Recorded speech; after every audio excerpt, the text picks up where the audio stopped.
Hi friends, welcome to Meena's menu. இன்றைக்கி சனி பிரதோஷம். திருத்தாண்டகத்தில் 3வது பாடல் படிப்போமா? மறுவார்புறம் மூன்றும் எய்தாய் போற்றி, மருவி என் சிந்தை புகுந்தாய் போற்றி, உருவாகி என்னை படைத்தாய் போற்றி, உள்ளாவி வாங்கி ஒளித்தாய் போற்றி, திருவாகி நின்ற திறமே போற்றி, தேசம் பரவப்படுவாய் போற்றி, கருவாகி ஓடும் முகிலே போற்றி, கைலை மலையானே போற்றி போற்றி. இன்றைக்கி நம்ம நாயன்மார்கள் வரிசையில் பார்க்க போகிற வரலாறு புகழ்ச்சோழ நாயனாரோட வரலாறு தான் பார்க்க போகிறோங்க. வாங்க பார்க்கலாம். தில்லையம்பதியில் எண்ணில்லாத திருப்பணிகள் செய்து புகழ்பெற்ற அனபாய சோழனுடைய திருக்குலத்திற்கு மூதாதையாக விளங்கியவர்தான் புகழ்ச்சோழர் என்ற மாமன்னர் ஆவார். புகழ்ச்சோழ நாயனார் சிவபெருமானுடைய திருத்தலங்கள் பலவற்றையும் புதுப்பித்து நாள் வழிபாடுகள் சிறப்புற செய்து நல்ல தொண்டர்களை கொண்டு திருத்தொண்டுகள் பலவும் நடைபெற ஏற்பாடு செய்தவர். அவருடைய சிவபக்தியின் பெருமையை விளக்குவதற்காகவே ஒரு நாள் ஆனிலை என்ற சிவாலயத்தில் எழுந்தள்ளிருக்கும் பெருமானுக்கு மலர் சாத்த பூக்குடலில் மாலைகள் எடுத்துக்கொண்டு சிவகாமி ஆண்டார் என்பவர் வீதி வழியே சென்று கொண்டிருந்தார். அவ்வழியே வந்த பட்டத்து யானை அடியாரிடமிருந்து பூக்குடலையை பிடுங்கி மிதித்து நாற்புறமும் விசிறி எறிந்தது.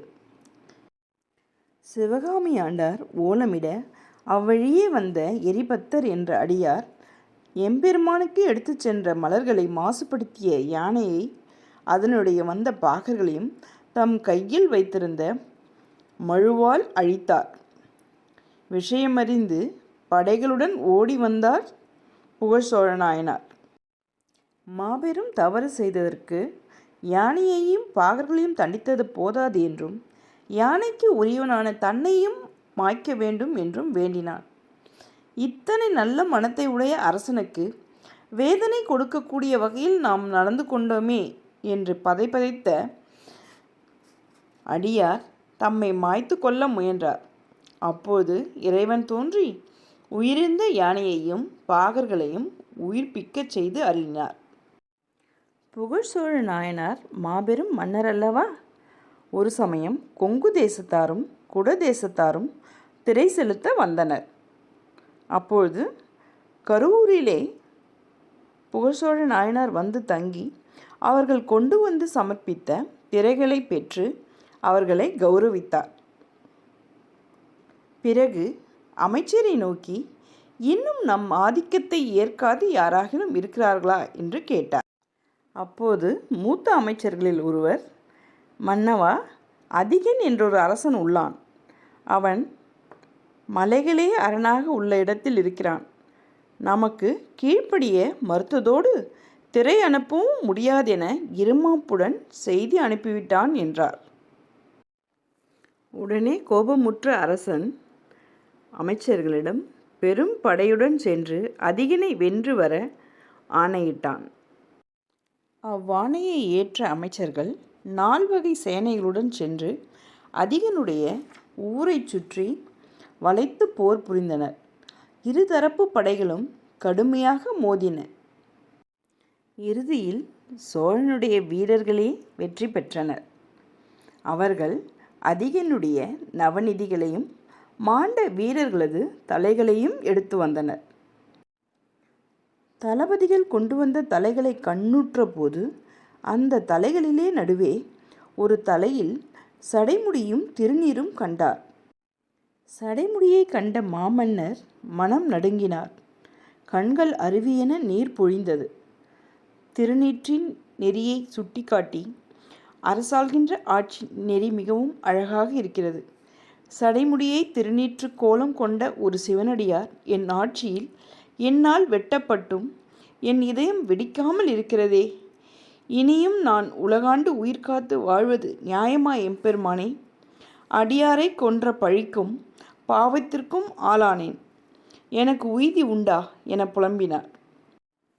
சிவனடியார்களிடம் அன்பு பூண்டு அவர்களுக்கு தொண்டு புரிந்து வரும் நான் அடியார் ஒருவருடைய மரணத்துக்கு காரணமாகிவிட்டேனே. அடியார்க்கு அபசாரம் செய்துவிட்ட நான் இனி உயிரோடு இருப்பது எதற்காக என்று அழுது கதறினார். அமைச்சர் எவ்வளவோ எடுத்து கூறியும் அரசர் ஏற்கவில்லை. அரசை தம் புதல்வனிடம் ஒப்படைத்தார்.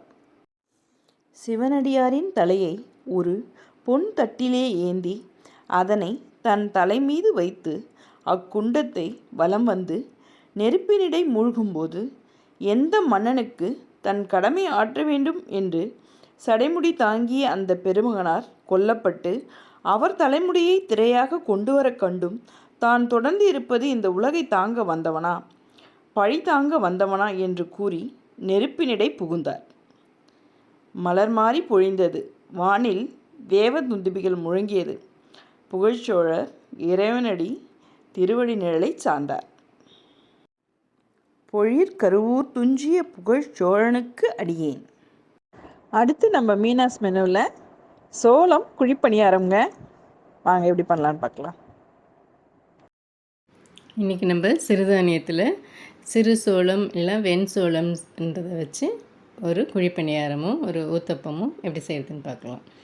இதுக்கு வந்து நான் ஒரு கிளாஸ் இல்லைன்னா எந்த மெஷர்மெண்ட்னாலும் நம்ம எடுத்துக்கலாம்.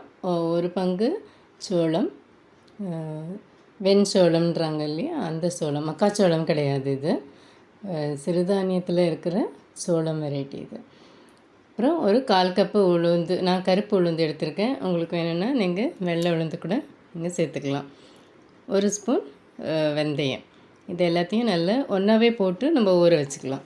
ஒன்றா போட்டு ஒரு தடவை நல்லா வாஷ் பண்ணிவிட்டு நல்ல தண்ணி ஊற்றி நல்லா வந்து ஒரு 8 ஹவர்ஸ், ஒரு 8 மணி நேரமாவது இது வந்து இந்த சோளம் ஊறினா தான் வந்து நல்லா அரைப்படும். நீங்கள் மிக்சியில் அரைக்கிறதுனாலும் சரி, கிரைண்டரில் அரைக்கிறதுனாலும் சரி, சோளம் வந்து ஒரு மினிமம் ஒரு 8 மணி நேரம் ஊறணும். இப்போ நல்லா ஒரு 8 மணி நேரம் ஊறிடுச்சு.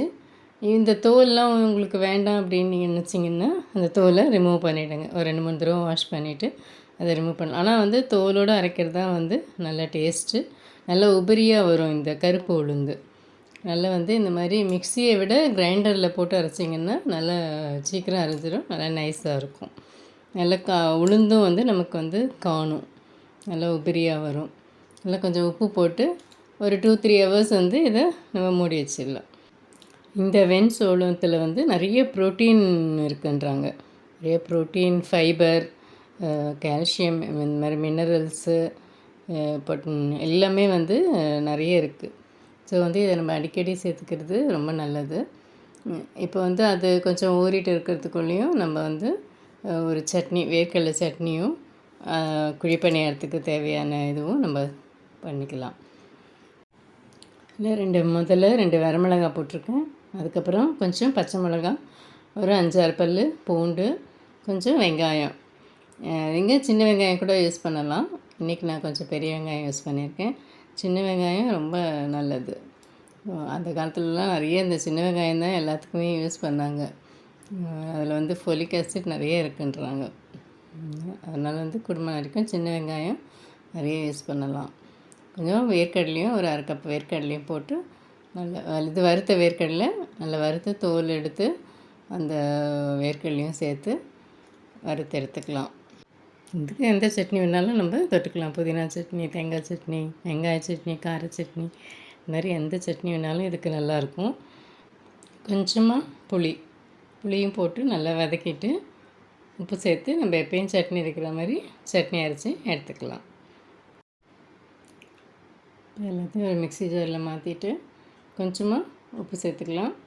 உப்பு சேர்த்துட்டு முதல்ல கொஞ்சம் பல்ஸ் பண்ணிவிட்டு அப்புறம் தண்ணி ஊற்றி அரைச்சிடலாம். அவ்வளோதான், நம்மளோட சட்னி ரெடி.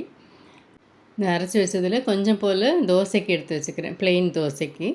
அதுக்கப்புறம் இப்போ குழிப்பணியாரத்துக்கு தேவையானதை ப்ரிப்பேர் பண்ணிடலாம். இப்போ ஒரு பேன் வச்சு அதில் எண்ணெய் ஊற்றி கடுகு, உளுத்தம்பருப்பு, கடலைப்பருப்பு, கொஞ்சம் போல் பெருங்காயம், அதுக்கப்புறம் பொடியாக நறுக்குன்னு கருவேப்பிலை, வெங்காயம் எல்லாத்தையும் சேர்த்து நம்ம வதக்கி எடுத்துக்கலாம். இந்த மாவில் ஏற்கனவே வந்து துருவின கேரட்டு, குடமிளகா, கொஞ்சம் பச்சை மிளகா, அப்புறம் கருவேப்பிலை, கொத்தமல்லி, இஞ்சி எல்லாம் போட்டு வச்சுருக்கேன். இதோட கூட நம்ம வதக்கின இந்த வெங்காயத்தையும் சேர்த்துடலாம். சேர்த்து நல்லா மிக்ஸ் பண்ணி நம்ம பணியாரம் ஊற்றுற பதத்துக்கு நம்ம கொஞ்சம் தண்ணி ஊற்றி, வேணும்னா கொஞ்சம் தண்ணி ஊற்றி கரைச்சி வச்சுக்கலாம். அந்த பதத்துக்கு நம்ம கரைச்சி வச்சுக்கலாம். குழி பணியாரம்னா வெறும் வெங்காயம் போடுறதுக்கு பதில் இந்த மாதிரி நம்ம கொஞ்சம் கூட வெஜிடபிள்ஸும் சேர்த்தோன்னா அதனோட சத்து இன்னும் கொஞ்சம் நல்லா கிடைக்கும் நமக்கு. மெயினாக வந்து சோளம் என்ன சொல்கிறாங்கன்னா, குழந்தைங்களுக்கு வளர்கிற குழந்தைங்களுக்கு ரொம்ப ரொம்ப நல்லதுன்றாங்க. அதில் ப்ரோட்டீன் இருக்கிறதுனால வளர்கிற பசங்களுக்கு ரொம்ப நல்லது. அதனால் வந்து குழந்தைங்க ஸ்கூல் விட்டு வந்தால் ஈவினிங் ஒரு டிஃபனுக்கு இல்லைன்னா ஒரு காத்தால பிரேக்ஃபாஸ்ட் இல்லைன்னா ஒரு லஞ்சுக்கு கூட வந்து நீங்கள் இதை கொடுத்து அனுப்பலாம்.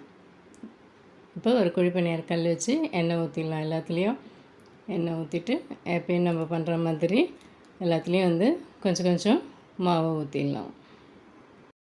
இந்த சிறுதானியத்துலேயே நம்ம வந்து நிறைய வெரைட்டியாக பண்ணி கொடுக்கலாம் குழந்தைங்களுக்கு. ஏன்னா வளர்கிற குழந்தைங்களுக்கு கொடுத்துட்டு வந்தால் தான் வந்து அதனோட பெனிஃபிட்டு அவங்களுக்கு பின்னாடி கிடைக்கும்.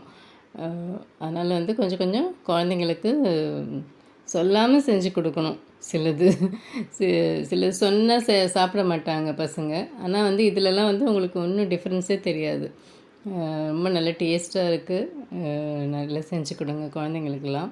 இந்த மாதிரி எல்லாத்துலேயும் மாவெல்லாம் ஊற்றிட்டு நம்ம மூடி வச்சிடலாம். 2 நிமிஷம் மூடி வச்சுட்டு எல்லாத்தையும் நம்ம ஒரு தடவை திருப்பி போட்டுடலாம்.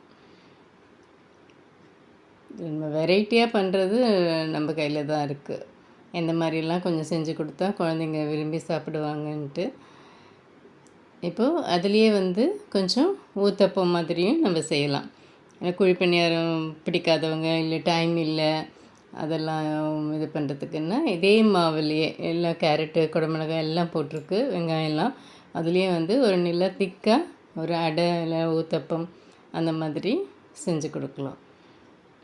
இது நம்ம 1 2 சாப்பிட்டாலே வந்து அடையெல்லாம் வந்து நல்ல ஃபில்லிங்காக இருக்கும். குழந்தைங்களுக்கும் வந்து நல்ல எனர்ஜி கொடுக்கும். பெரியவங்களும் சாப்பிட்லாம், குழந்தைங்களும் சாப்பிட்லாம். அந்த மாதிரி நல்ல நல்ல ரோஸ்ட்டு நல்லா வந்து மொறுமொறுன்னு இருக்கும் இந்த சோளம். தோசையும் வந்து உங்களுக்கு நல்ல மெலிசாக ஊற்றுனீங்கன்னா நல்லா வந்து சோளம் வந்து நல்லா கிறிஸ்பியாக இருக்கும். அந்த குழந்தைங்களுக்கு வந்து இந்த கிறிஸ்பினஸ் ரொம்ப பிடிக்கும். நல்லா மொறுமொறுன்னு தோசை வேணும்னுவாங்க. மொறுமொறுன்னு மில்லட் தோசை, பணியாரம், ஊத்தப்பம் எல்லாம் ரெடி. தினம் ஒரு சிறுதானியமாவது ஏதாவது செஞ்சு சாப்பிட்றது நம்மளுக்கு நல்லது. தேங்க்யூ ஃபார் வாட்சிங். தேங்க்யூ.